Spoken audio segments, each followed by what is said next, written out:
Zaman remaja ni zaman kegilaan. Gila tak gila kita? Kita boleh melompat di antara dahan ke dahan pokok.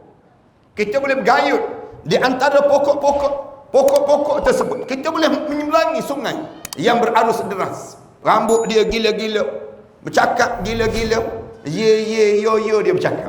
Gila tak gila saat remaja ni? Cuba tengok remaja-remaja naik motor tu. Naik motor tu kan meniaga atas motor. Kepala ke bawah, kaki ke atas. Kalau orang gila memandang orang gila pun geleng kepala. Aku gila dah, ada lagi gila pada aku katanya. سنخوض معاركنا معهم وسنمضي جموعا نرذوهم. Assalamualaikum warahmatullahi ta'ala wabarakatuh. Alhamdulillahi rabbil alamin. Wassalatu wassalamu ala ashrafil anbiya wal mursalin wa ala alihi wa sahbihi ajma'in. Subhanaka la ilma lana illa ma 'allamtana innaka antal alimul hakim. Rabbi shrah li sadri wa yassir li amri wahlul 'uqdatam min lisani yafqahu qawli. Ya alim 'allimna min ilmika kama tarda bihi 'anna. Ya halim khalliqna bi khuluqil hilmi wa haqqqiqna bi haqa'iqil ilmi. Allahumma 'allimna ma jahilna wa zakkirna ma nassina. Allahumma yassir wa la tu'assir wa tammim bil khair. Qala Allah Ta'ala fi kitabil aziz ba'da a'udzu billahi minasyaitonir rajim. Bismillahirrahmanirrahim. Wasari'u ila maghfiratin min rabbikum wa jannatin arduhas samawati wal ardh uiddat lil muttaqin.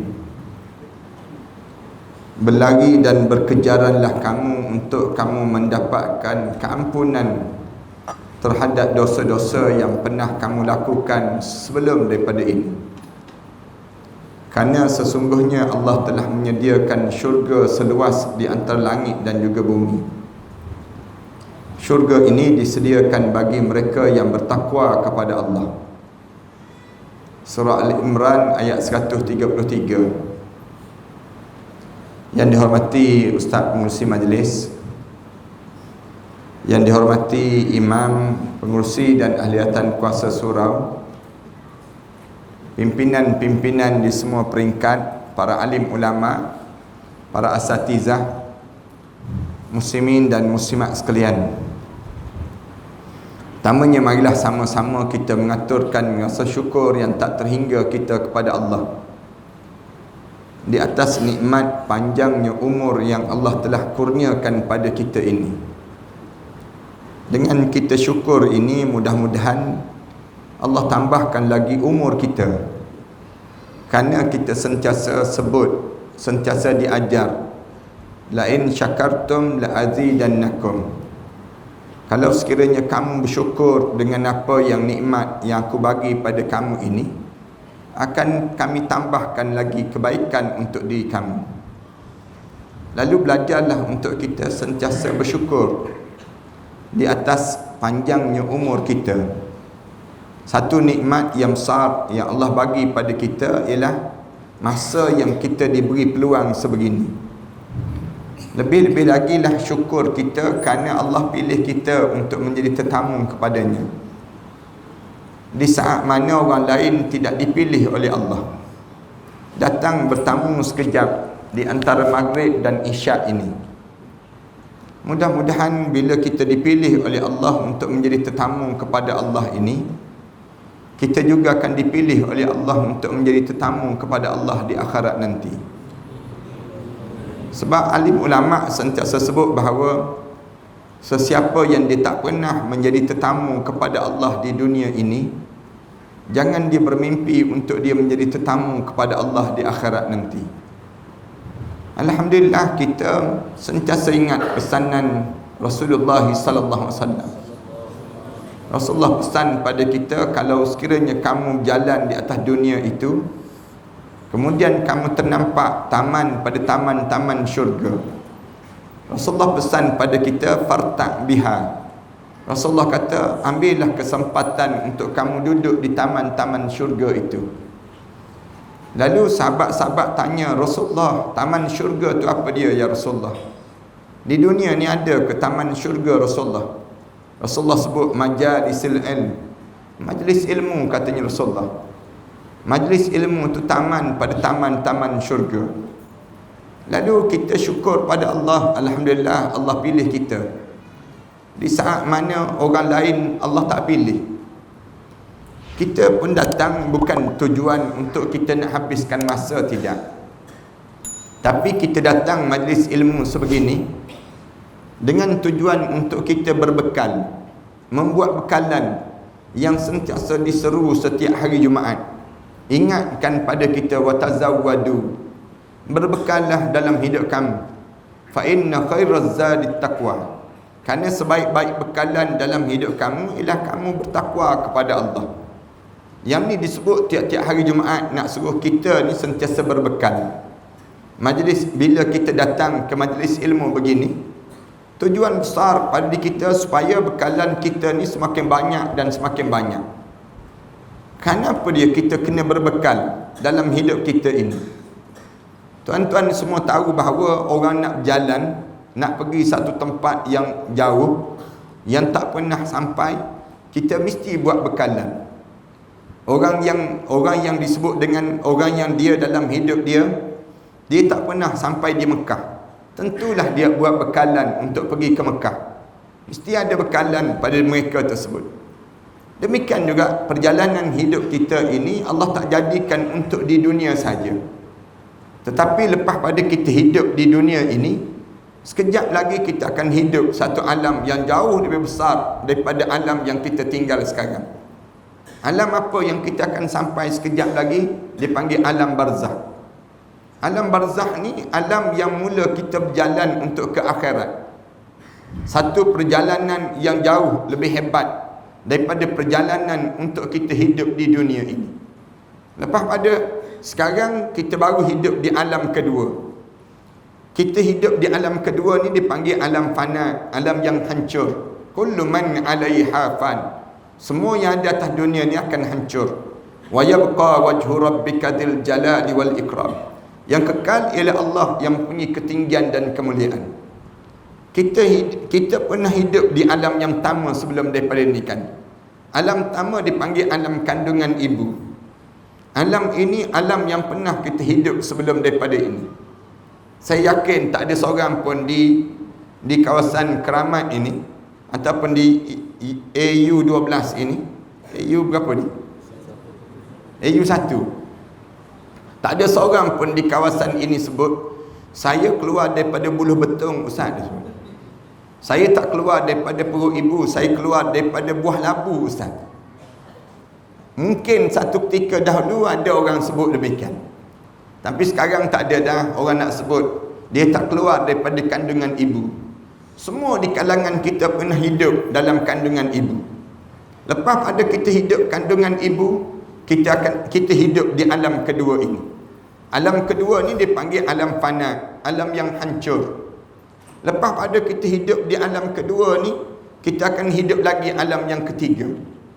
Alam ketiga dipanggil alam barzakh. Alam yang sekejap lagi kita akan sampai. Hidup ke tak hidup di alam barzakh? Hidup. Tak percaya cuba try mati, tak percaya. Nak tengok hidup ke tak hidup. Bagaimana kita hidup di alam yang ketiga? Lepas ada kita hidup di alam yang ketiga, kita kena hidup lagi di alam yang keempat. Alam yang keempat dipanggil alam mahsyar. Alam yang dibangkitkan balik dan dihidupkan kembali. Terbangun balik di padang mahsyar. Nak sebutnya alam yang keempat yang perlu kita lalui. Lepas ada alam yang keempat, kita kena hidup lagi di alam yang kelima. Alam kelima dipanggil alam sa'idun aw saqiyun. Alam syurga ataupun alam neraka. Kalau tuan-tuan rajin baca dalam Quran, setiap kali mana disebut saja tentang syurga, Allah sebut terus khalidina fiha abada. Kekal kamu dalam syurga sampai bila-bila. Bila sebut saja tentang neraka, sama juga Allah sebut khalidina fiha abada. Kekal kamu dalam neraka sampai bila-bila. Maknanya ada lagi ke alam lepas pada tersebut? Tak ada dah alam. Sampai ke alam yang kelima je. Perjalanan hidup kita ini. Kalau tuan-tuan perhati betul-betul 5 alam yang saya sebut ini, kita akan dapati bahawa kita hidup dalam keadaan dipaksa dan dipaksa oleh Allah. Kita dipaksa untuk hidup satu alam ke satu alam. Kita perlu melalui paksaan-paksaan yang Allah paksa pada kita. Alam pertama, alam kandungan ibu kita. Kita dipaksa untuk hidup dalam kandungan ibu kita. Kalau kita baca dalam kitab, diajar bila masuk saja benih seorang lelaki dalam rahim seorang perempuan, bila masuk saja benih tersebut, di waktu mana keluar daripada sperma, istilah yang macam anak budu begitu, kecil je dalam kandungan orang perempuan ini. Apabila keluar daripada benih orang lelaki ini masuk dalam rahim seorang perempuan, ada lebih kurang 40 juta ekor sperma. Paling-paling tidak sperma yang ada ni sendiri. Daripada 40 juta ekor sperma ini, yang paling lekeh sangat ini, mula berlari seekor sperma, bergerak kencang ke depan. Waktu mana berlari itu, cari apa dia? Cari yang disebut dengan telur daripada sebelah orang perempuan. Orang perempuan Allah keluarkan daripada ovari dia, daripada sebelah kanan dan kiri dia ni, yang disebut dengan ada ovari. Ovari ni mengeluarkan telur. Keluarkan telur tersebut, malaikat bila tengok yang sperma seekor yang laju ni, malaikat pegang terus sperma tersebut. Malaikat tanya Allah, ya Allah, nak jadi ke tak jadikan manusia ni ya Allah? Nak buat ke tak buat manusia ni ya Allah? Malaikat katanya Allah, lepaskanlah dia, jadikanlah manusia.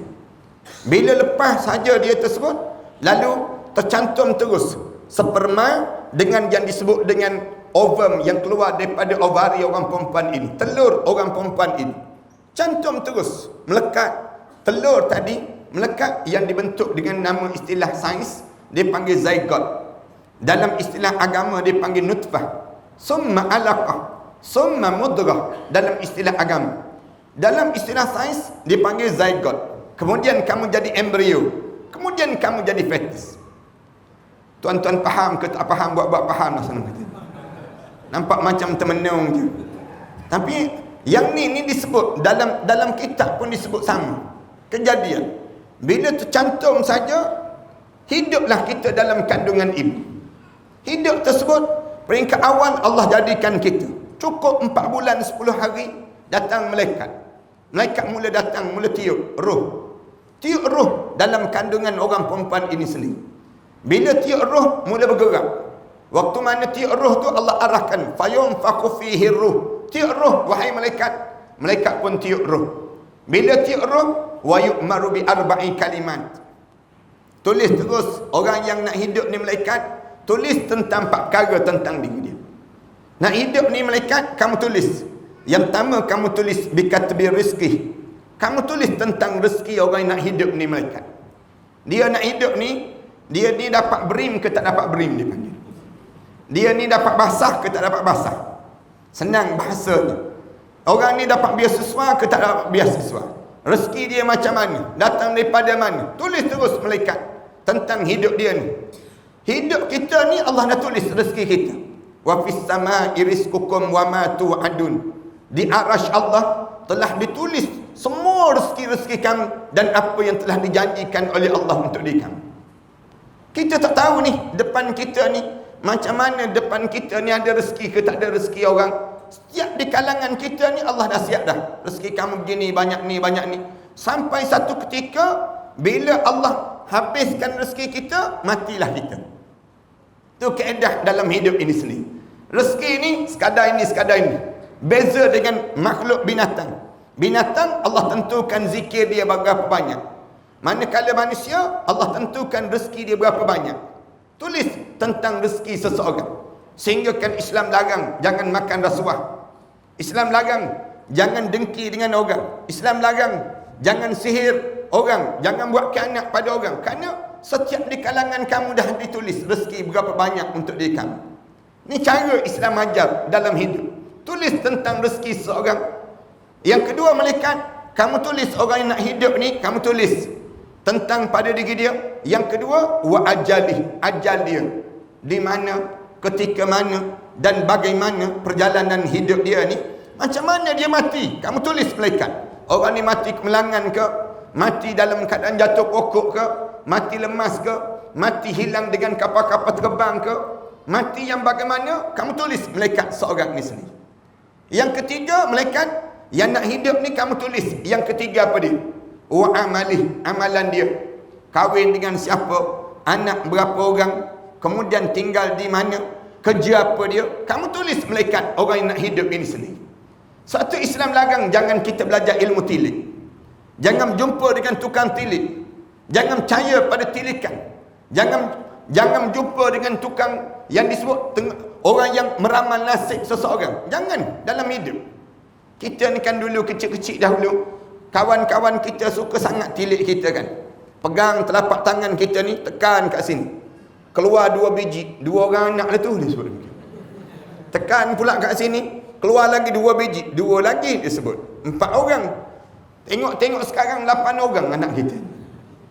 Kawan-kawan kita dulu suka ni pegang telapak tangan kita, tengok telapak tangan, M miskin dah tu dia sebut demikian. Kita ni jenuh tunggu bila lah nak berubah jadi kaya. Nak gambarkan Islam diajar, kamu jangan percaya dengan yang ni. Kerana apa dia? Allah dah tulis dah.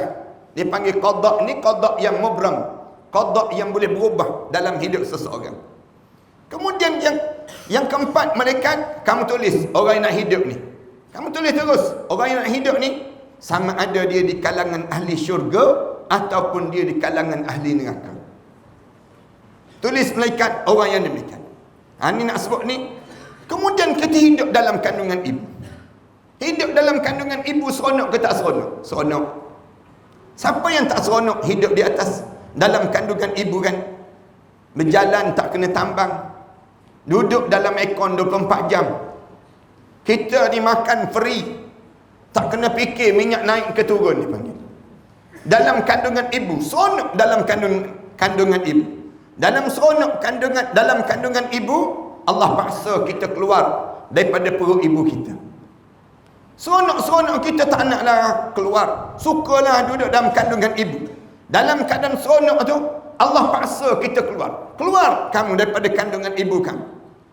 Bukti Allah keluarkan kita, Allah sebut dalam Quran, wallahu akhrajakum min butuni ummahatikum la ta'lamuna syai'ah. Dan Allah, dan aku, yakni Allah sebut, wallahu akhrajakum, dan aku yang mengeluarkan kamu daripada kandungan ibu kamu. Bukan mana-mana doktor yang keluarkan kita, bukan mana-mana bidan yang keluarkan kita, tapi Allah paksa kita keluar. Wallahu akhrajakum, dan Allah yang mengeluarkan kamu daripada kandungan ibu kamu. Dalam keadaan apa dia? La ta'lamuna syai'ah. Dalam keadaan kamu tak tahu apa-apa pun perjalanan hidup ini. Allah mulakan demikian dalam perjalanan hidup kita. Keluar daripada kandungan ibu. Bukti Allah keluarkan kita, kita boleh lihat berapa ramai orang melahirkan anak dalam bas. Berapa ramai orang melahirkan anak dalam tandas. Berapa ramai orang melahirkan anak dalam keadaan tak bersedia. Dalam keadaan tak bersedia tu, nas sebut, tahan ya kak, tahan. Jangan keluar lagi kak, tahan. Doktor tak sampai lagi katanya nas. Kita pun tahan, muah kita ni. Tahan, belebung keluar juga dia. Siapa yang keluarkan kita? Allah. Mula kita dipaksa untuk hidup. Hidup pula Syekh Abdullah Haddad dia cerita, kita mula hidup. Hidup pula di 5 keadaan. Start daripada kita mula keluar daripada kandungan ibu, Allah perangkapkan terus kita dengan perangkap 99 perangkap kematian. Allah jadikan 99 perangkap kematian sepanjang daripada kita mula lahir, mula kita di perangkap. Ada orang yang lepas, ada orang yang tak lepas daripada perangkap ini. Rasulullah sallallahu alaihi wasallam sebut, kita mula menjadi seorang bayi. Bayi seronok jadi bayi, seronok. Mula jadi bayi. Saat mana kita jadi bayi, masa yang indah dalam hidup. Bayi ni start daripada bila? Daripada hari yang pertama sampai sampai 2 tahun umur kita dianggap menjadi bayi. Bayi sonok jadi bayi, sonok jadi bayi. Makan disuap, tidur didodoikan. Kita menangis orang pujuk kita. Kita nak mandi orang tolong mandikan kita. Kita berjalan orang dukung kita. Jalan ke mana pun semua orang geram dengan kita. Cuik pipi kanan kita, cuik pipi kiri kita. Kita tua-tua ni tak ada dah orang nak geram dengan kita. Tak ada dah orang nak cuik-cuik pipi kanan, pipi kiri kita. Kenapa jadi demikian? Nak sebutnya seronok jadi bayi. Suka jadi bayi. Dalam keadaan seronok jadi bayi, Allah paksa kita menjadi kanak-kanak. Saya nak sebut proses paksaan sedang berlaku. Selama-lamakah jadi bayi? Tak. Sekejap je Allah jadikan. Allah paksa kita menjadi kanak-kanak. Lalu kita menjadi kanak-kanak. Seronok ke jadi kanak-kanak? Seronok. Bebas berlari di mana, ketika mana. Start daripada usia 2 tahun sampai bila kita dianggap kanak-kanak? Sampai umur kita 9 tahun. Sampai usia 9 tahun berakhir masa kita menjadi kanak-kanak. Lalu Allah menitikan usia kita. Allah lanjutkan usia kita menjadi seorang remaja. Di saat mana mula Allah taklifkan dengan tanggungjawab beragama. 9 tahun, maka kami tanggungkan pada kamu tanggungan agama. Mula dipanggil demikian. Orang kita umur 18 baru nak mengundi ni dipanggil. Kan kita baru dibincang umur 18 nak mengundi. Allah bagi tanggungjawab yang disebut dengan agama ni umur 9 tahun lagi. 9 tahun kamu pikul agama. Mula kamu pikul tanggungan ini dalam hidup kamu. Mula pikul tanggungan yang disebut dengan umur 9 tahun. Ada yang 10 tahun, ada yang 11 tahun. Paling lewat 15 tahun. Kamu akan menjadi yang disebut dengan akil dan juga balik. Sampai bila saat usia remaja ni? Sampai usia kamu 19 tahun ataupun 18 tahun, maka berakhirlah masa kamu menjadi remaja dalam hidup. Seronok ke jadi remaja? Seronok. Masa yang penuh dengan kebingungan. Disebut dalam hadis Rasulullah, masa remaja ni masa yang kita dalam keadaan bingung. Bingung nak melalui jalan-jalan masa remaja. Keliru dalam hidup kita. Pilihan dalam hidup, nak masuk syurga ke nak masuk neraka. Wa hadainahun najdain. Kami mula tunjuk pada mereka 2 jalan. Untuk mereka pilih dalam hidup mereka semua. Sama ada jalan ke syurga ataupun jalan ke neraka dalam hidup kami. Dalam ayat yang lain Allah Subhanahu wa taala sebut fa'alhamha fujuraha wa taqwaha, dan aku ilhamkan pada mereka sebut 2 jalan dalam hidup. Sama ada mereka nak buat benda yang jahat ataupun mereka nak buat benda yang baik dalam hidup mereka. Remaja ni masa yang keliru. Disebut dalam kitabnya, masa ni masa kegilaan dalam hidup. Kita jadi gila-gila di saat mana remaja. Nak tahu kita ni gila tak gila saat remaja? Cuba tengok gambar kita remaja-remaja dahulu. Kita tengok gambar kita remaja-remaja dahulu, mesti kita geleng kepala terus. Muka siapalah macam ni kita. Kenapalah jadi gaya macam ni? Zaman remaja ni zaman kegilaan. Gila tak gila kita boleh melompat di antara dahan ke dahan pokok. Kita boleh bergayut di antara pokok-pokok tersebut. Kita boleh menyeberangi sungai yang berarus deras. Remaja gila-gila kan saat remaja. Rambut dia gila-gila, bercakap gila-gila, yo dia bercakap. Nak sebut baca pula majalah gila-gila dipanggil. Saat remaja ni saat gila-gila. Gila tak gila saat remaja ni? Cuba tengok remaja-remaja naik motor tu. Naik motor tu kan meniaga atas motor. Kepala ke bawah, kaki ke atas. Kalau orang gila memandang orang gila pun geleng kepala. Aku gila dah, ada lagi gila pada aku katanya.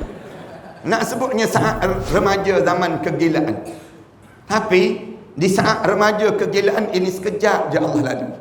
Allah paksa kita meniti usia dewasa. Mula kita dewasa di usia 20 tahun. 20 tahun mula dewasa terus. Start daripada usia 20 tahun sampai bila kita dewasa? Sekejap je Allah bagi. Sampai usia 40 tahun. berakhirlah masa kedewasaan dalam kehidupan.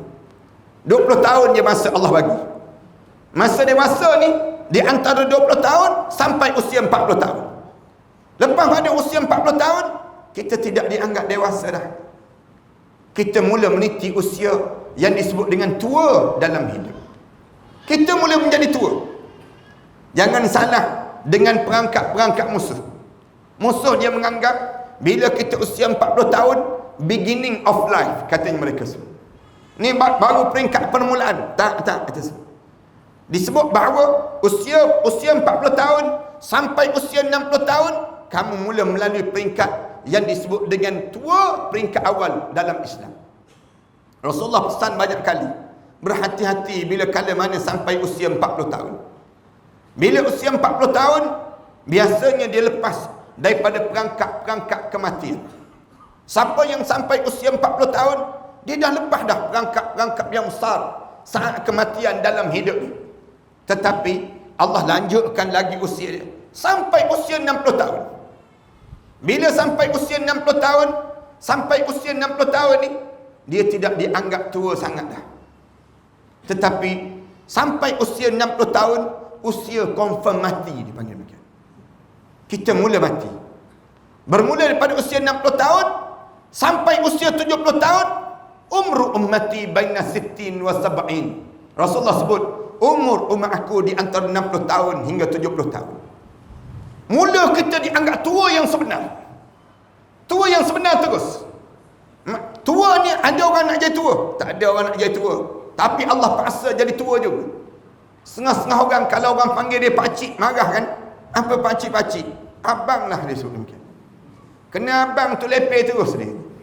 Nak sebutnya, sukanya dia kalau orang panggil dia muda pada diri dia, dibandingkan dengan usia tua dalam hidup. Tua, bila kita sampai usia 70 tahun, tak meninggal dunia lagi, kita tidak dianggap tua. Tapi kita dianggap bangka, dipanggil demikian. Disebut dalam kitab tua bangka.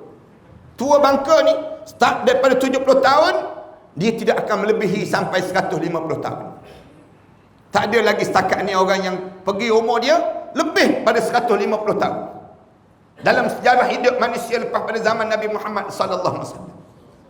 Tua-tua pun kitanya pergi di antara ni masa untuk kita menghadap depan Allah. Mula Allah paksa kita untuk mati. Mati, Allah sebut kullu nafsin za'iqatul maut.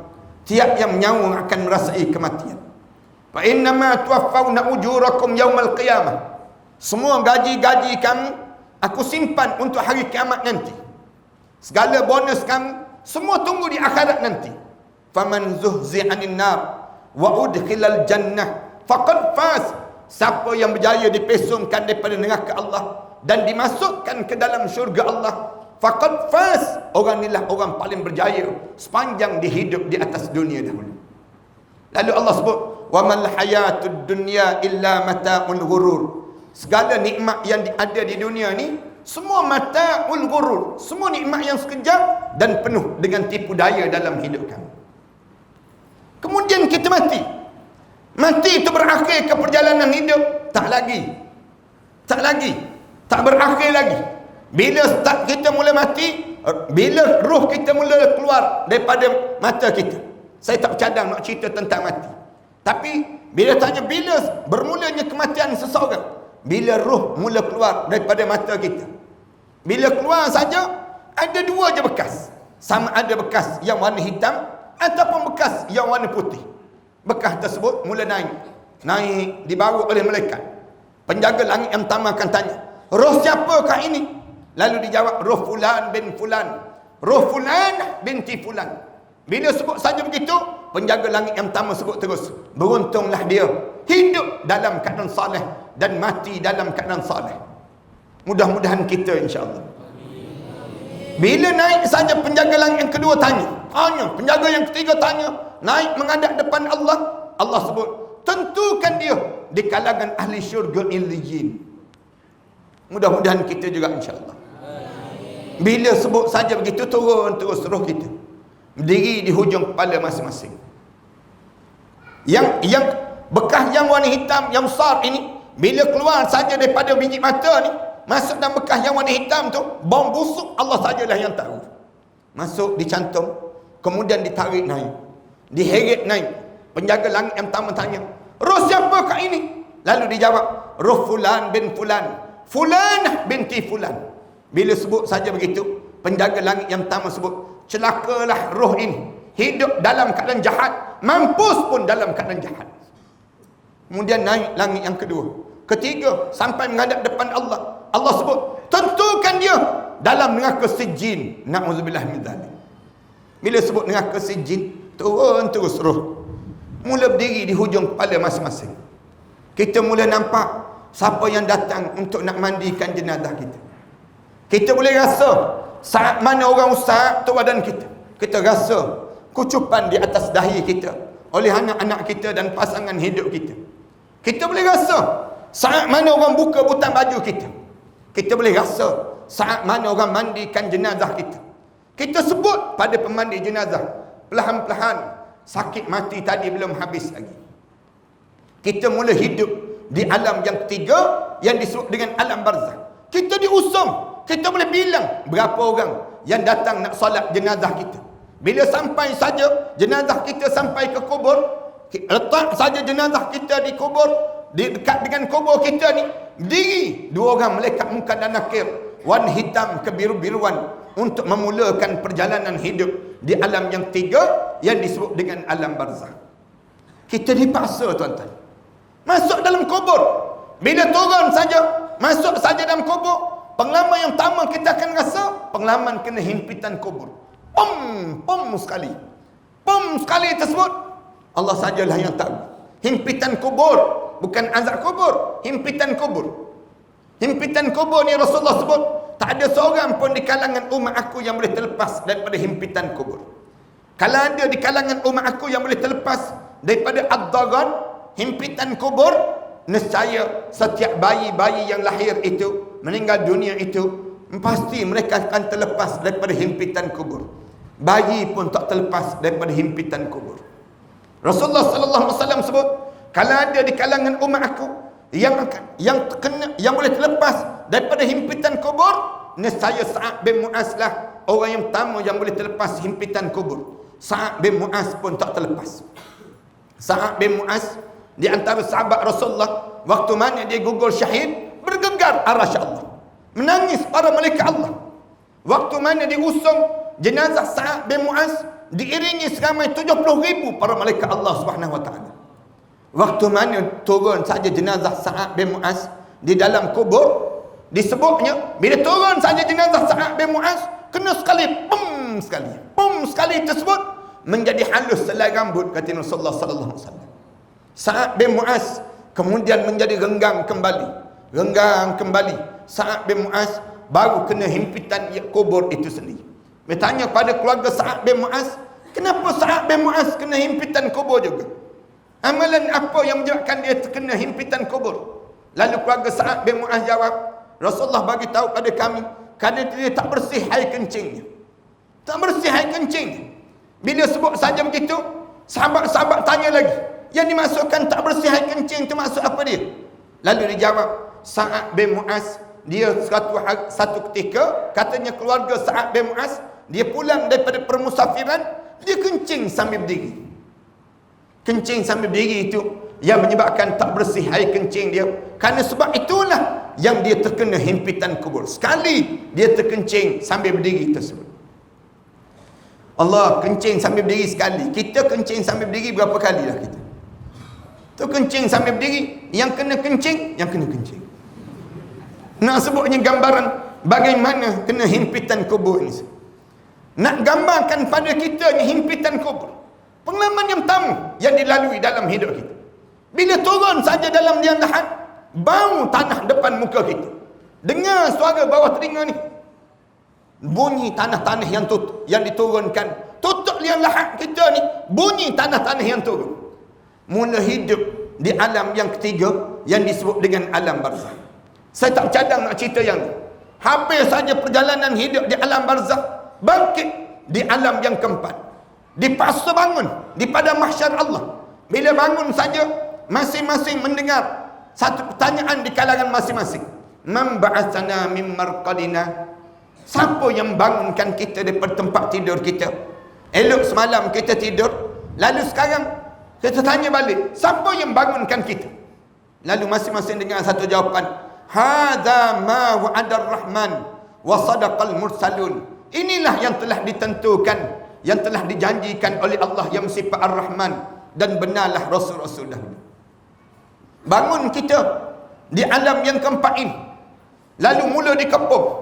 Kepung sebelah sah para malaikat kepung. Kepung siapa?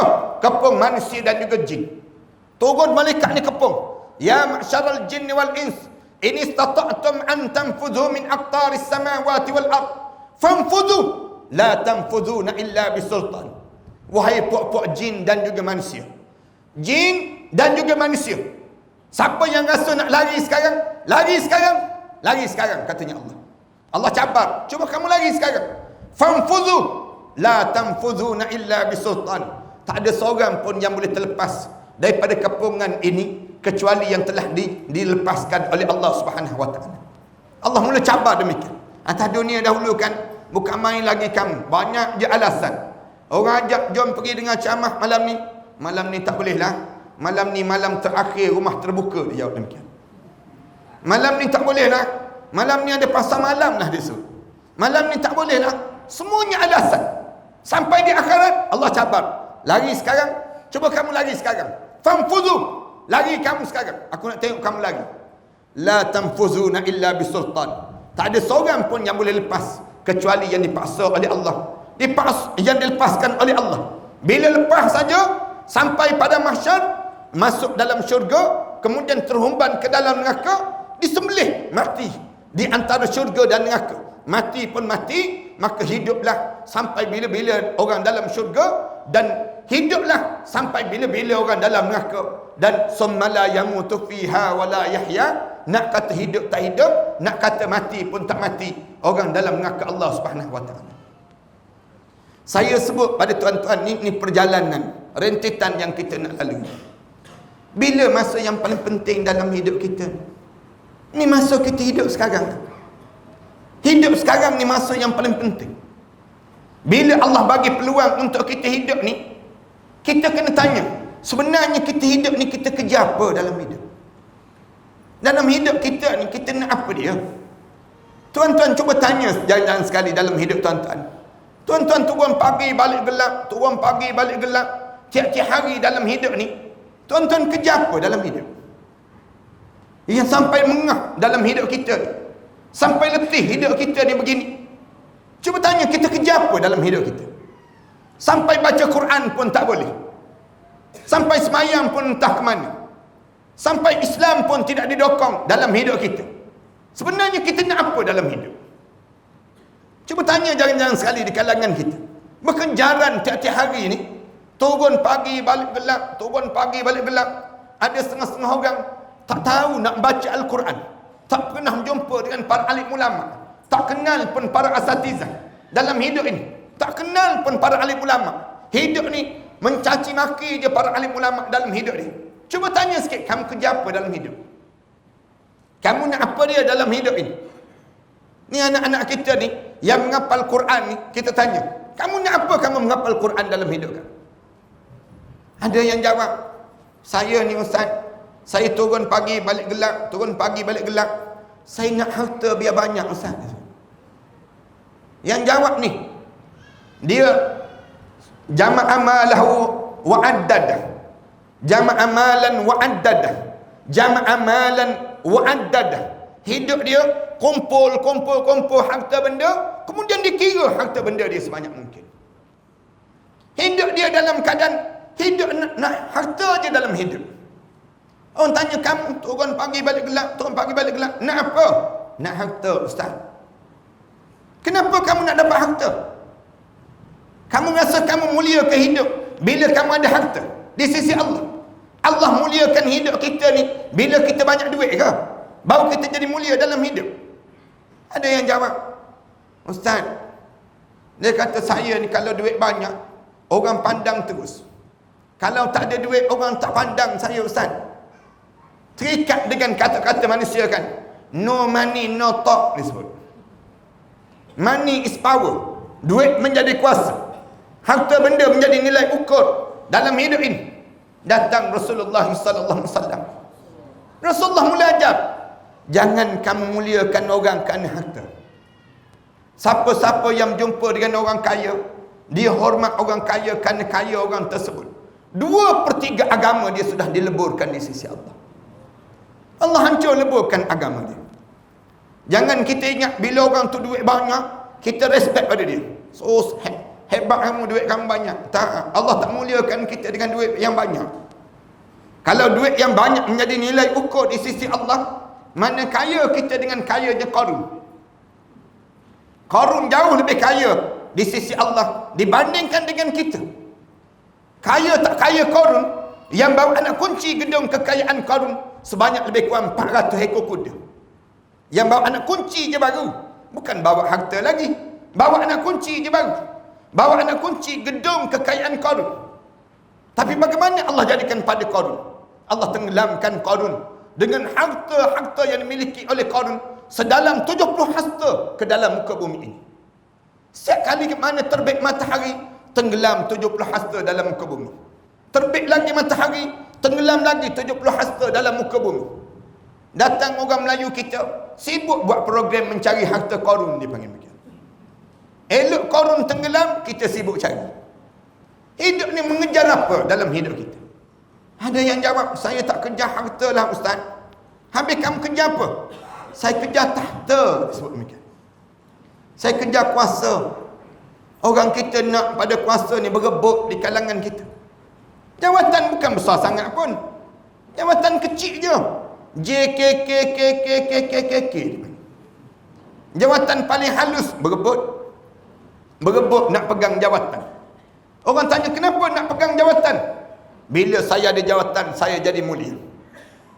Saya rasa hebat. Kita tanya balik, Allah muliakan kita dengan jawatan ke? Tak. Hidup ni Allah tak pernah memuliakan dengan jawatan. Rasulullah ajar, jawatan bukan satu kemuliaan. Jawatan laisa tashrifan, walakin taklifan. Jawatan bukan satu kemuliaan, tetapi jawatan satu tanggung yang kena jawab di hadapan Allah Subhanahu wa taala nanti. Lagi besar jawatan kita, lagi penat kita depan Allah nanti. Tuan-tuan pegang je jawatan, tuan-tuan akan menyesal di hadapan Allah nanti. Tuan-tuan pegang AJK masjid kan, jadi AJK seorang, tuan akan bertanggungjawab depan Allah nanti. Kan ramai pula letak jawatan malam tu. Bila sebut begini, nak sebutnya akan tanya di hadapan Allah. Allah akan tanya terus, kamu AJK seorang kan? Saya AJK seorang. Kamu AJK seorang? Ya, saya AJK seorang. Subuh pagi tadi datang tak subuh pagi tadi? Tanya soalan tu je. Kamu AJK seorang kan? Saya AJK seorang. Penduduk kawasan Pangsupuri kamu ni, berapa ramai yang tak solat? Berapa kali kamu pergi ajak mereka untuk jaga solat dalam hidup kamu? Jenuh dah kita menjawab kita depan Allah.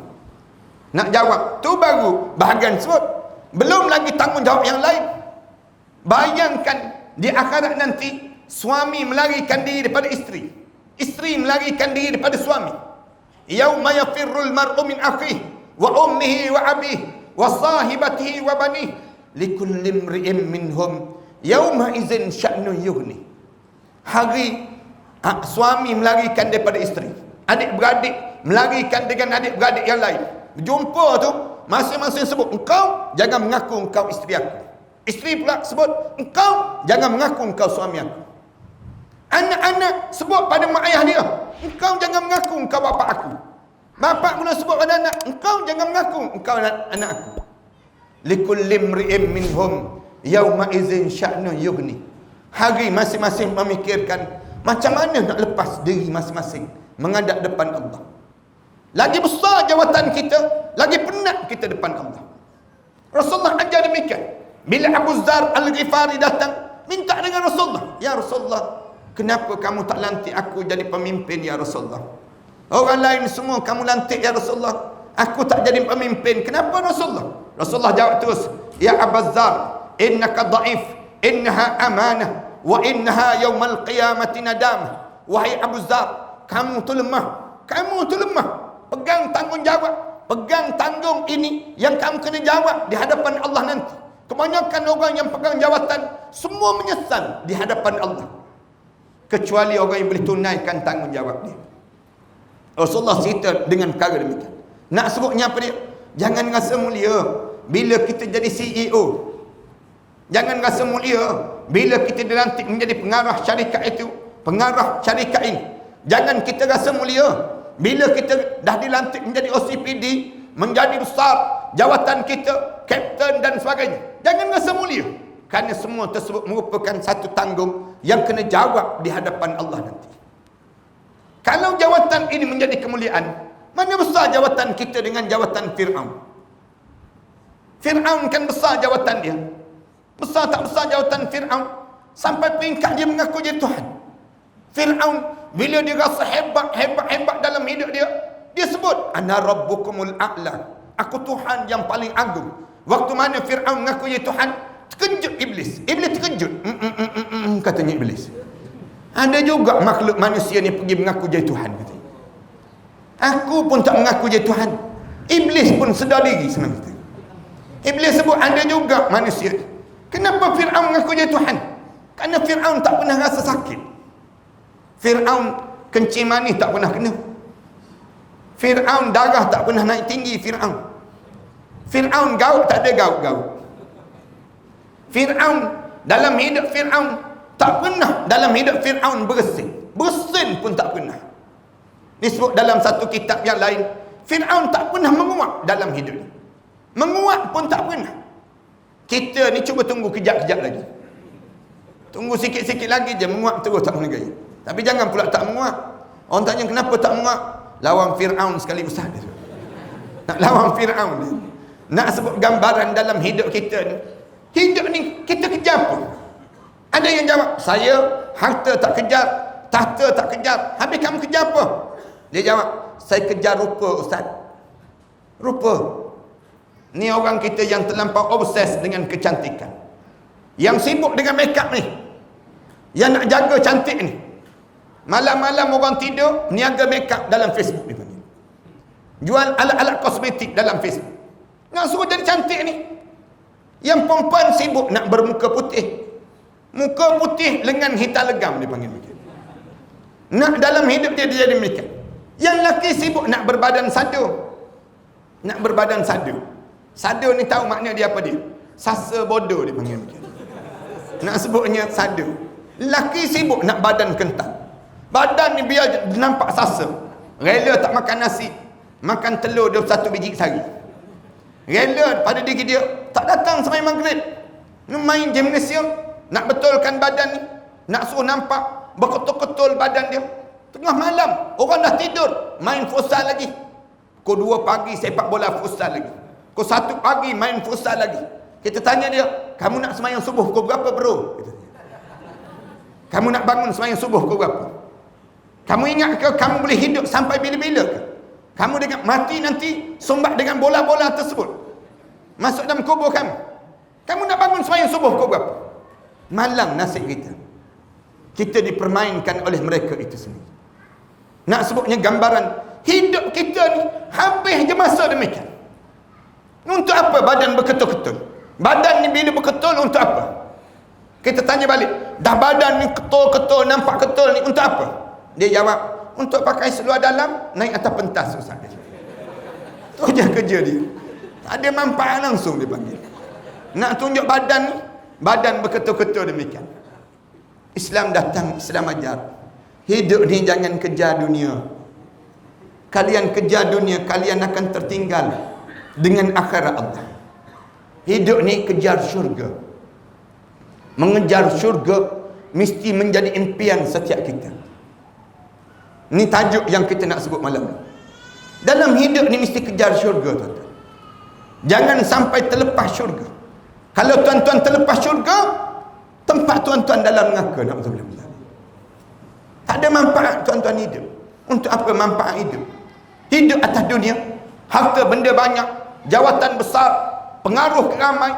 Kita ni orang panggil dengan title, berbagai-bagai title. Bila masuk kubur, masuk neraka terus. Apa manfaat hidup demikian? Manfaat apa dalam hidup kita demikian? Hidup ni biar cerdik. Rasulullah ajar orang mukmin ni orang cerdik. Macam mana cerdik? Cerdik ni bukan orang yang ada yang disebut dengan doktor, bukan yang disebut dengan orang yang ada title Datuk, Tan Sri, orang yang rumah besar. Ni bukan orang cerdik. Orang cerdik macam mana orang cerdik? Man dana nafsahu wa amila lima ba'dal maut. Orang yang menyiapkan diri dia untuk sentiasa bersiap sedia untuk saat mana di malam pertama dia di barzakh dan malam seterusnya sampai dia di akhirat Allah Subhanahu wa taala. Ini secerdik-cerdik manusia. Orang yang bodoh siapa? Rasulullah sebut, man ittaba'a hawahu. Orang yang hidup layan dia hawa nafsu dia. Hidup dia layan hawa nafsu dia. Lepas layan hawa nafsu dia, wa tamanna 'ala Allah. Kemudian dia letak angan-angan pada Allah. Orang tanya pada dia, tak semayang ke? Tak. Kenapa kamu tak semayang? Kamu ni Islam ke kafir? Islam lah. Kafir-kafir ni jangan sebut dia. Marah dia sebut demikian. Habis tu kamu tak takut neraka ke? Takut. Siapa kata tak takut? Habis tu kenapa kamu tak salat? Aku penat, dia jawab. Aku penat. Orang tanya pada dia, habis tu kamu nak jawab apa dia depan Allah nanti? Aku harap Allah faham dah aku ni jenis penat. Senang jadi hidup demikian. Hidup ni jangan begitu.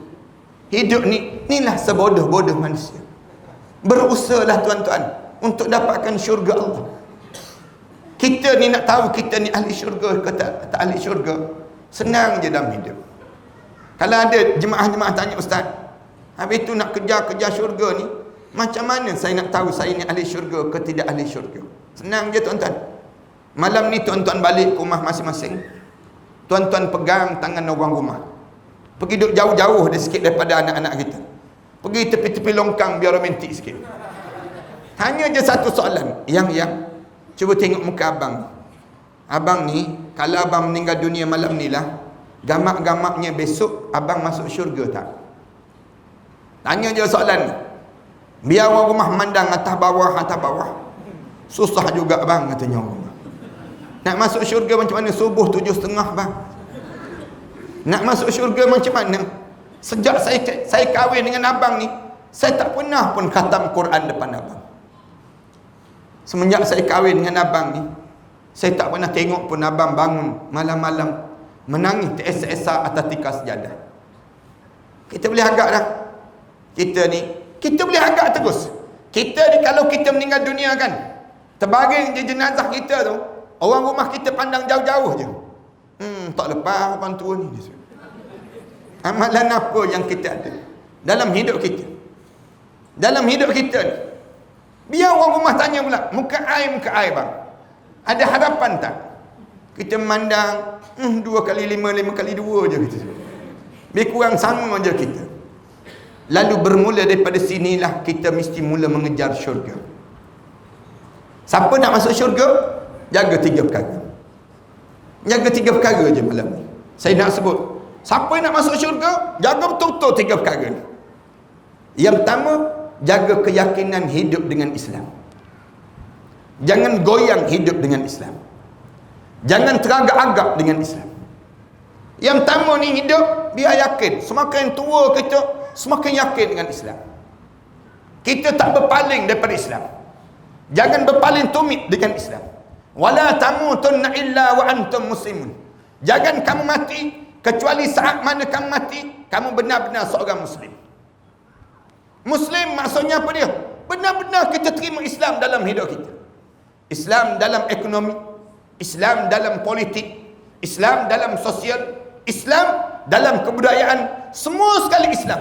Udkhulu fis-silmi kafah. Masuk Islam semua sekali.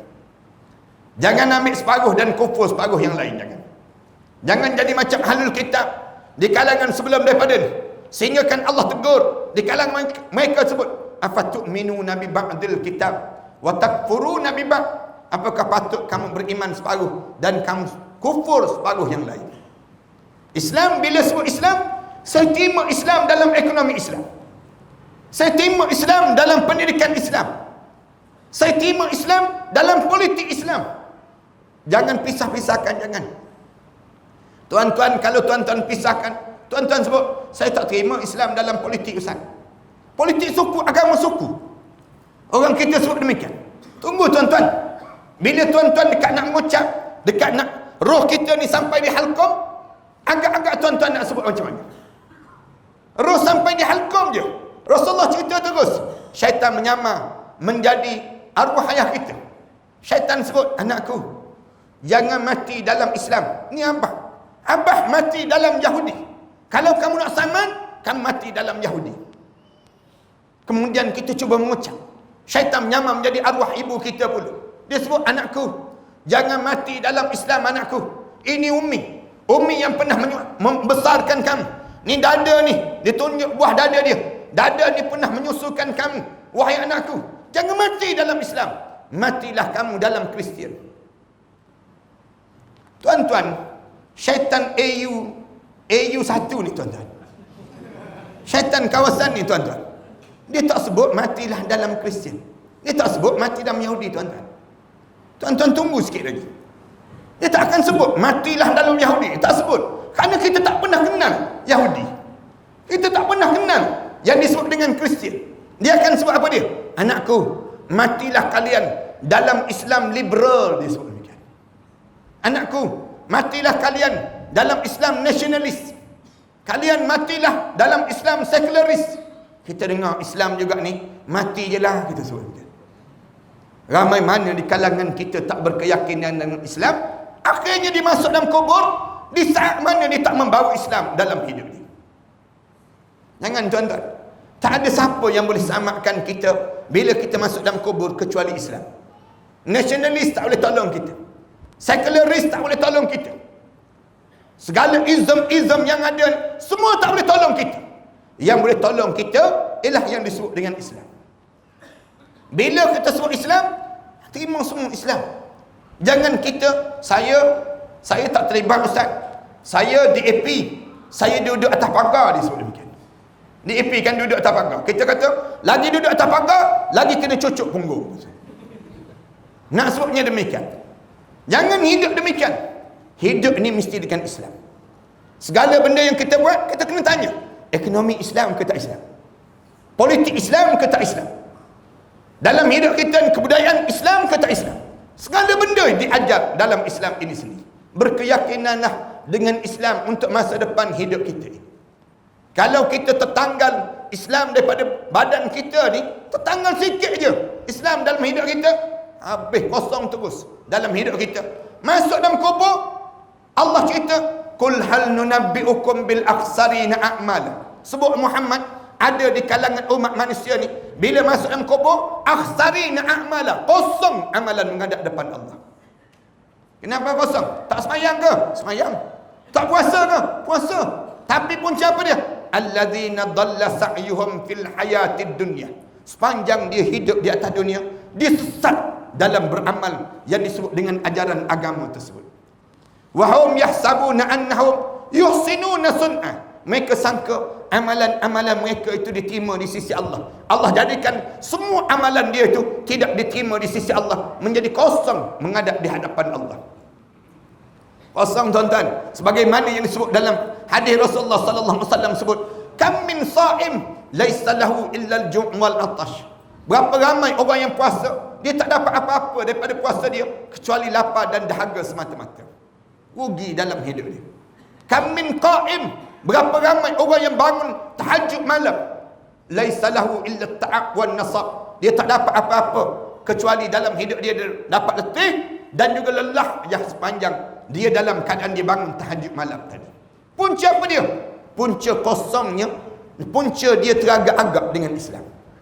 Jangan teragak-agak dengan Islam. Bila kita pilih Islam, terima Islam. Pelik kita orang Islam tolak Islam. Orang Islam tak terima Islam. Tak kepelik dia panggil demikian. Kita orang Islam, kita sendiri tolak Islam. Pelik dalam hidup dia panggil. Nak sebut gambaran yang pertama, biar berkeyakinan dengan Islam, baru kita berjumpa syurga Allah. Yang kedua, nak dapat syurga Allah, yang kedua, tolong jaga amal ibadah. Jaga amal ibadah. Yang pertama tadi, jaga keyakinan. Sebab keyakinan ni akan jadi longgar. Lagi lama kita hidup, lagi yakin dengan dunia, tak yakin dengan akhirat. Lagi payah nak masuk nak masuk akhirat dalam dada kita. Yang banyak masuk dalam tuadan kita ni apa dia? Dunia je yang masuk. Sembahyang kita tak rasa nikmat. Puasa kita tak rasa lazat. Bangun tahajud malam kita tak rasa bagaimana dekatnya kita dengan Allah. Kenapa jadi demikian? Kerana tadilah yang pertama keyakinan kita longgar. Kemudian yang kedua, ibadah kita cuai. Jaga ibadah. Ibadah apa yang kena jaga sangat dalam hidup? Ayah-ayah, ibu-ibu, kalian jangan tertinggal solat. Ibadah yang pertama kena jaga dalam hidup ni solat. Solat ni paling besar dalam diri kita. Jaga ibadah solat. Ibadah solat kita ni jangan malas untuk kita nak melaksanakan tanggungjawab kita. Solat 5 waktu bermula daripada akil balik, mesti kita jaga sampailah kita menghadap depan Allah. Jangan tertinggal walaupun 1 rakaat. Solat dalam hidup kita. Bila kita dah sampai usia 40 tahun, tingkatkan lagi. Apa dia? Jaga solat berjemaah. Jaga solat berjemaah. Jangan malas untuk jaga solat berjemaah. Bila kita dah sampai usia 60 tahun, jangan tinggal lagi solat tahajud malam. Bangun tiap-tiap malam, bangun tahajud. Tiap-tiap malam. Tahajud ni ambil 3 pilihan. Ada 3 pilihan untuk tahajud. Pilihan yang pertama, cara yang dibuat oleh Rasulullah. Rasulullah buat macam mana untuk tahajud? Rasulullah tidur lepas isyak, kemudian Rasulullah bangun pukul 2 pagi, Rasulullah tidur balik pukul 3 pagi. Kemudian Rasulullah bangun balik untuk subuh. Itu cara Rasulullah sallallahu alaihi wasallam lakukan. Pilihan yang pertama ni saya tak berapa cadangkan untuk orang Malaysia kita. Orang Malaysia kita ni kalau dia tidur, dia bangun, dia tidur tak bangun-bangun dia panggil. Itu perangai orang Melayu kita. Kerana boleh jadi ni dia panggil garisan khatulistiwa. Garisan khatulistiwa yang kita berada ni menjadi kesukaran untuk kita tidur, kemudian kita bangun balik. Biasanya kalau kita tidur, kita bangun balik, kita tidur, payah dah kita nak bangun. Jadi payah. Kecuali orang yang ada kekuatan tersendiri. Kalau tak dapat yang pertama, ambil pilihan yang kedua. Yang dilakukan oleh para sahabat Rasulullah sallallahu alaihi wasallam. Bila tidur, bangun dekat dengan subuh, bangun. Pukul 5 pagi bangun. Pukul 4:30 pagi bangun. Straight buat amalan ibadah sampailah subuh. Kemudian lepas tersebut, kitanya lepas pada subuh sembahyang isyraq dan sebagainya, rehat sekejap. Untuk masa kita demikian dalam hidup kita. Dan ambil pilihan, kalau tak boleh pilihan yang kedua ni, ambil pilihan yang ketiga. Pilihan ketiga apa dia?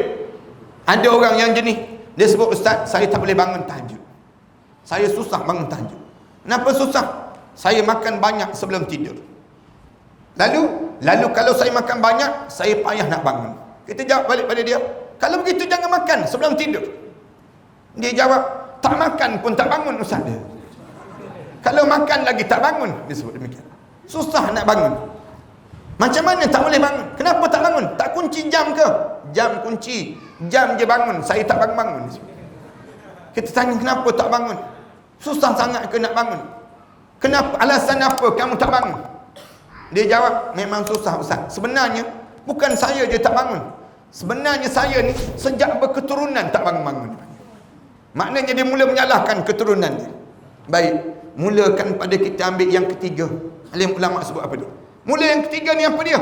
Peringkat ni di mana lepas je isyak, sebelum subuh, sebelum kita tidur, dekat nak tidur tu sembahyang tahajud terus. Tahajud terus. Kerana isyak, tahajud ni bermula bila? Lepas isyak. Berakhir bila? Sebelum ada subuh. Habis tu tak tidur lagi. Tak tidur menjadi sunat. Alim ulama sebut demikian. Kalau habis tu kita kata nak juga pahala sunat, tidur dulu sekejap, buat tidurlah, pejam je mata. Pejam je mata sebagaimana orang melalui Muzdalifah. Yang mereka nak kutip batu tu, bila nak kutip batu tu, kita disunatkan tidur kan? Sunatkan tidur, buat tidur. Buat tidur. Nak sebutnya demikianlah kita. Bila kita nak suruh boleh bangun tahajud juga. Dalam usia kita ni, kita bangun, jangan tertinggal tahajud. Usia 60 tahun ke atas, jangan tinggal walaupun 1 malam untuk tahajud. Kalian akan rasa bangga saat mana menghadap di hadapan Allah nanti. Jangan malas. 60 tahun tak masuk pejabat dah kita pun. 60 tahun mana ada dah pejabat nak terima kita. Kita pun tak masuk dah pejabat. Nak tunggu umur 93 tahun masuk pejabat balik dia. Lambat lagi umur yang demikian. Dalam usia kita ni, dalam usia 60 tahun ni, bangun. Tiap-tiap malam bangun. Untuk kita tahajud dalam hidup kita yang pertama. Yang kedua, saya nak sebut ibadah apa yang perlu dibuat dalam hidup kita. Ibadah yang kedua, baca Quran. Jangan malas baca Quran. Quran mesti wajar dibaca. Siapa-siapa yang tak boleh baca Quran, di kalangan kita siapa nak masuk syurga, tak boleh baca Quran. Cari guru-guru Al-Quran sekarang. Menangis sekarang di dunia. Jangan menangis bila kita keseorangan di dalam kubur nanti. Cari sekarang, belajar Al-Quran. Siapa yang tak boleh baca Quran di kalangan kita, pastikan umur dia panjang-panjang dan tak mati-mati. Jangan mati. Kalau kalian tak boleh baca Quran, kalian mati di saat mana kalian tak boleh baca Quran, kalian masuk dalam kubur, confirm tak lepas menghadap depan Allah. Tak lepas, tuan-tuan. Tak percaya, cuba try mati lah. Lepas ke tak lepas? Masuk dalam kubur je, mereka tanya terus, Quran boleh baca? Quran boleh baca? Tak boleh melekat. Kamu buat apa di atas dunia?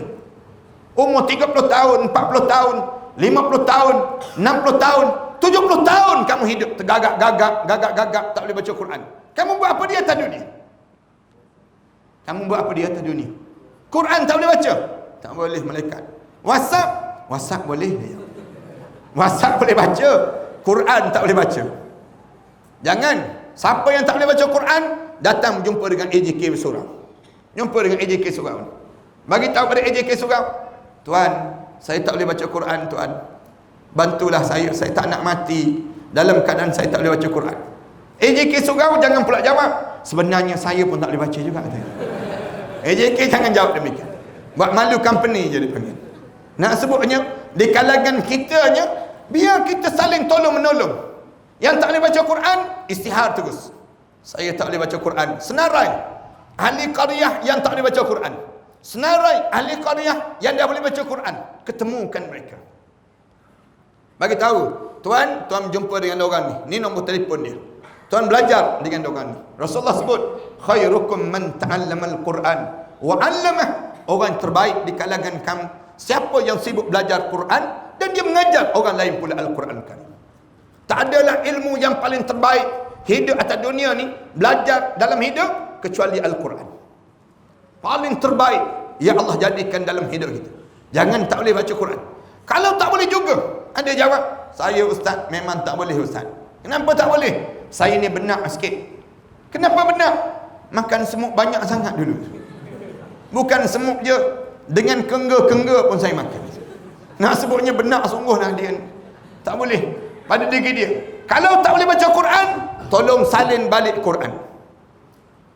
Tolong salin balik Quran. Saya cabar orang yang tak boleh baca Quran, kalian tak boleh baca Quran, kalian salin balik Al-Quran. Jangan mati kecuali saat mana kita mati, kita dah tulis dan kita salin kembali Al-Quran untuk dijadikan saksi di hadapan Allah. Biar salin balik, tuan-tuan. Saya nak minta orang yang tak boleh baca Quran, tolong salin kembali Al-Quran. Salin tekak balik. Lama-lama insya-Allah Allah akan tegangkan hati dia. Kenapa dia salin ini? Kerana penyakit orang Melayu kita ni ada dua. Satu penyakit mulut, satu lagi penyakit jari. Penyakit mulut ni, dia suka mencaci maki. Dia suka semakin berusia, semakin kotor bahasa yang keluar daripada mulut dia. Supaya tak kotor bahasa ini, baca Quran dalam hidup. Katakanlah dia tak boleh, mulut dia tak boleh jaga, tolong jaga jari. Tulisan ini, orang kita ni ramai sangat tak pandai nak jaga tulisan. Tak pandai nak jaga tulisan. Sanggup menjadi RBA tu, Red Bin Army, tentera musuh. Sanggup habiskan masa dia mencaci maki. Kerja dia dalam Facebook, dalam Twitter dan sebagainya. Ni di kalangan kita ni dosa. Saya nak sebut yang banyak dosa ni, tolonglah salin kembali Al-Quran. Kamu tak dapat Quran lah yang kamu jadi demikian. Kalau kamu ada Al-Quran, tak mungkin mulut kamu nak cakap demikian. Orang yang ada Al-Quran, Tak mungkin. Kalau tulisan, kamu sentiasa hidup dengan tulisan Quran, tak mungkin kamu nak membiarkan jari-jari kamu untuk mengotori pelukisan hidup yang Allah jadikan dalam perjalanan hidup kita ini sendiri. Maknanya apa dia? Al-Quran ni nombor 2. Yang ketiga, dalam ibadah ni apa dia? Belajar. Duduk dalam majlis ilmu. Cari majlis ilmu ayah-ayah, ibu-ibu. Jangan malas duduk majlis ilmu. Sentiasa kita. Biar sampai bila kita meninggal dunia, malaikat tanya, kamu belajar tafsir dengan siapa? Kita boleh jawab, saya belajar dengan ustaz sekian. Kamu belajar hadis dengan siapa? Kita jawab, saya belajar dengan Ustaz Kamul Hisham. Kita boleh sebut, saya belajar dengan Ustaz Farhan, saya belajar dengan Ustaz ni. Kita boleh jawab. Kamu belajar sirah dengan siapa? Kita boleh jawab, saya belajar dengan orang ni, saya belajar dengan orang ni. Ramai ustaz-ustaz yang ada di kalangan kita. Jawab, jangan tak jawab bila kita menghadap depan Allah nanti. Kemudian yang akhir sekali, saya nak sebut amal ibadah yang kita kena jaga pada dia. Sedekahlah di jalan Allah. Semakin kita berusia, semakin kita banyakkan infak. Semakin berusia, semakin sedekah. Sedekah, bagi. Jangan simpan lagi. Harta benda kita ni, tukarkan daripada nilaian harta kepada nilaian pahala. Ubah terus. Ni ibadah. Kalau kita nak suruh selamat untuk masuk dalam syurga Allah SWT. Dan kita tak akan miskin dengan kita bersedekah di jalan Allah. Saya nak sebut, lagi kita banyak bersedekah, lagi senang jalan hidup ini. Allah tak jatuh miskin bagi siapa yang menolong agama Allah. Tuan-tuan akan jadi kaya sepanjang masa, tuan-tuan. Saya nak sebut cerita saya, pengalaman saya lah. Saya sendiri berpengalaman. Saya rasa bila kita tolong agama Allah, Allah tolong kita ni yang kita tak jangka-jangka dalam hidup. Kita tak boleh nak fikir. Allah bagi nikmat dalam hidup kita setelah mana kita menolong agama Allah dengan kita menginfakkan harta kita, masa kita dan keseluruhan untuk mentaati perintah Allah SWT. Dan yang akhir sekali saya nak sebut, yang kita kena samakan, nak suruh jaga kita, nak suruh masuk syurga ni, dalam mengejar syurga, yang ketiga, tolong jaga akhlak. Akhlak tolong jaga. Macam mana nak jaga akhlak? Nak jaga akhlak, yang pertama, jaga mulut. Jangan cakap merata, jangan cakap benda-benda yang kotor sehingga menyakitkan hati sesama kita. Jangan. Jaga akhlak. Jangan cakap lagi tentang urusan dunia. Jangan sibuk tanya orang siapa juara Gegar Waganza. Jangan sibuk tanya.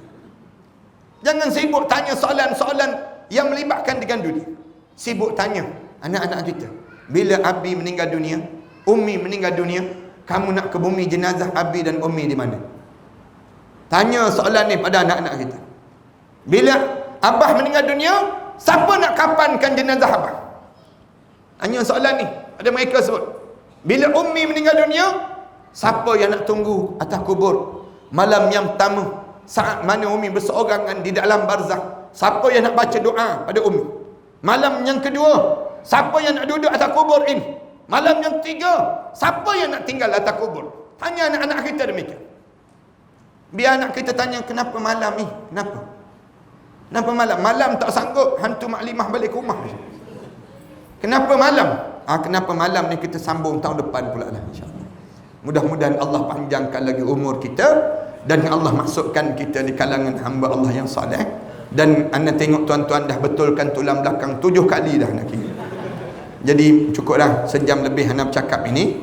Mudah-mudahan Allah jadikan malam-malam yang kita lalui ini malam-malam yang indah, dan Allah jadikan semua kehidupan kita ini yang hadir pada malam ini di kalangan ahli syurga Allah SWT. Mudah-mudahan kita terselamatlah daripada ancaman-ancaman bahaya kita di hadapan kita nanti dengan persiapan-persiapan yang kita lakukan dalam hidup kita. Ayah-ayah, ibu-ibu yang ada kelapangan masa pada setiap hari Rabu, saya berkuliah di Masjid Ar-Ridwan ini sendiri. Saya minta kalau tuan-tuan yang kosong kelapangan masa setiap pagi Rabu 9.30 hingga pukul 10.30 tu, tuan-tuan datanglah sekejap belajar tentang mengenai, sekarang cerita tentang mengenai suasana kematian, cerita tentang mengenai mati dan sebagainya. Tiap-tiap pagi Rabu. Kalau tuan-tuan tak ada kerja pagi Rabu, datanglah duduk sekejap mendengar majlis ilmu. Dekat je, saya dipahamkan kawasan ni dengan tempat sebut dekat kan, Masjid Ar-Ridwan tersebut. Jadi tuan-tuan datang sekejap, bawa keluarga kita ni, daripada kita duduk je kat rumah tengok Tom and Jerry kat rumah ni panggil. Lebih baiklah kita pergi duduk dengan dalam majlis ilmu, ajak sahabat-sahabat kita. Saya tiap-tiap minggu datang daripada Shah Alam, datang ke Masjid Ar-Ridwan. Bila tanya saya, bila diminta sangat, ustaz datanglah mengajar di kawasan ini, saya pilih satu tempat ini saja. Tuan-tuan yang ada sekitar ini, datanglah untuk sama-sama menadah kitab, duduk belajar setiap pagi Rabu tersebut datang. Tuan-tuan, mudah-mudahan saya mengajar di Masjid Negeri Shah Alam dah lebih kurang 18 tahun dah. Tiap-tiap pagi Khamis. Di Masjid Ar-Ridwan ni baru kita mula lagi. Tiap-tiap pagi Rabu. Kalau tiap-tiap pagi Rabu saya datang jauh, tuan-tuan tak datang juga, rugi tuan-tuan. Saya dengar yang paling jauh yang datang daripada Kuala Lipis, tiap-tiap minggu datang ke Masjid Ar-Ridwan. Kalau tuan-tuan yang duduk kawasan sekitar ini tak datang juga, rugi pada diri kita. Dan saya dipahamkan yang jauh lagi daripada puncak alam, habis dah alam, puncak dah dia panggil, datang juga untuk belajar. Kita yang ada kawasan ini, datanglah untuk sama-sama menambahkan ilmu dan menadah sekejap je untuk jadi bekalan dalam hidup kita waktu mana kita menghadap di hadapan Allah nanti, insya-Allah. Tuan-tuan, mari kita baca doa sama-sama, mudah-mudahan Allah jadikan malam yang baik ini dengan doa-doa yang soleh yang kita lakukan ini. Sebelum kita baca doa ni tuan-tuan, ada satu kitab yang saya karang. Kitab ni kitab persiapan menjelang kematian. Di antara satu-satu kitab yang saya tulis bila dekat nak mati kita nak buat macam mana. Dalam ni ada satu doa yang diajar oleh Rasulullah sallallahu alaihi wasallam pada Abu Hurairah radhiyallahu anhu. Katanya Rasulullah, nak tak Abu Hurairah, kamu baca doa ni. Bila kamu baca doa ni, kamu meninggal dunia. Lepas pada kamu baca doa ni, kamu tahu kamu sakit ni membawa kematian pada kamu. Kamu baca doa ni. Kemudian kamu baca doa ni, kemudian kamu meninggal dunia. Tempat kamu dalam syurga Allah dan Allah haramkan jasad kamu daripada api neraka Allah. Katanya Abu Hurairah, apa dia ya Rasulullah? Rasulullah pun ajar doa ni. Abu Hurairah diajar sahabat-sahabat sampailah pada guru saya waktu mana saya belajar kat Al-Azhar dahulu. Guru saya diajar, dia kata, kamu baca doa ni. Dia baca, kemudian kami ikut. Dia baca, kami ikut. Hujung tu dia sebut, aku ijazahkanlah doa ini pada kamu semua. Kami pun jawab, kami terimalah doa ini. Malam ni saya nak baca juga doa ni, tuan-tuan ikut doa yang saya baca. Kemudian hujung nanti saya sebut, saya ijazahkanlah doa ini pada semua jemaah yang hadir. Jemaah jawab, kami terimalah doa ini. Boleh ya? Kita baca doa ini. La ilaha illallah, yuhyi wa yumit, wa huwa hayyun la yamut, wa subhanallah rabbil ibad wal bilad walhamdulillah hamdan kathiran tayyiban mubarakan fih ala kulli halin. Allahu akbar kabiran kibriya rabbina wa jalalatuhu wa qudratuhu bi kulli makanin. Allahumma in kunta amrattani litakbida ruhi fi awwali maradi hada faj'al ruhi fi arwahi man sabaqat lahum minkal husna wa ba'idni minan nar kama ba'adta awliya'aka alladhina sabaqat lahum minkal husna. Amin ya rabbal alamin. Saya ijazahkanlah doa ini pada semua jemaah yang hadir pada malam ini. Bismillahirrahmanirrahim. Alhamdulillahirabbil alamin. Wassalatu wassalamu ala rasul amin wa ala alihi wa sahbihi ajma'in. Rabbana iftah bainana wa bain qawmina bil haqq wa anta khairul fatihin. ربنا ظلمنا أنفسنا وإن لم تغفر لنا وترحمنا لنكون من الخاسرين ربنا آتنا في الدنيا حسنة وفي الآخرة حسنة وقنا عذاب النار صلى الله على محمد وعلى آله وصحبه وسلم والحمد لله رب العالمين. Kita masih lagi dalam mengagihkan sumbangan cakna asnaf.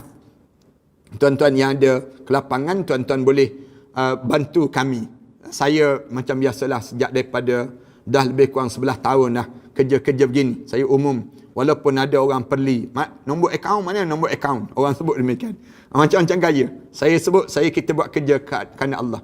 Tuan-tuan yang nak infak, tuan-tuan infak. Tuan-tuan yang tak nak infak, terpulang, kita pun tak marah. Tak ada siapa pun nak marah. Ada kalangan kita.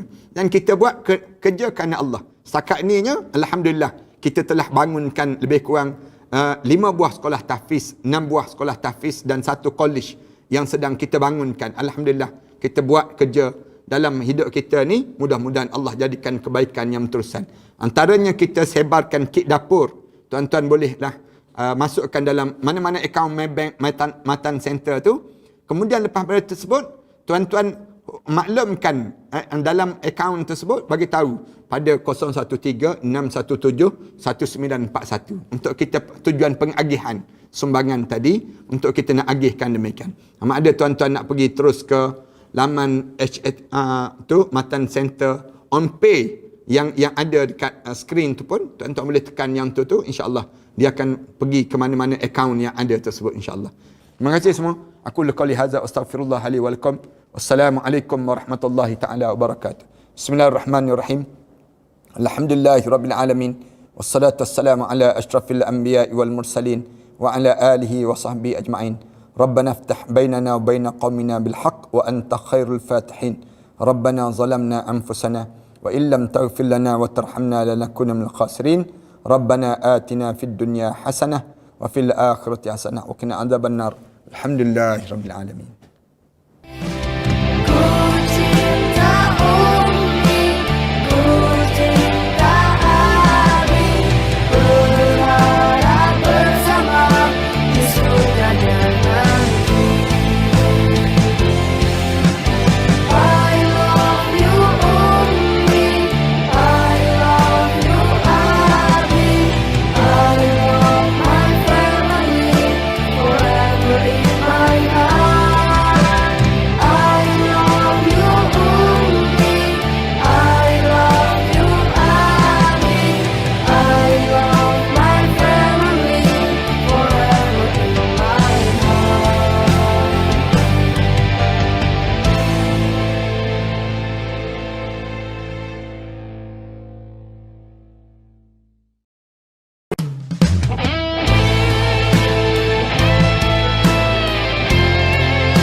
Muhammadun Rasulullah alaihi salatullah wa alihi wal ahibba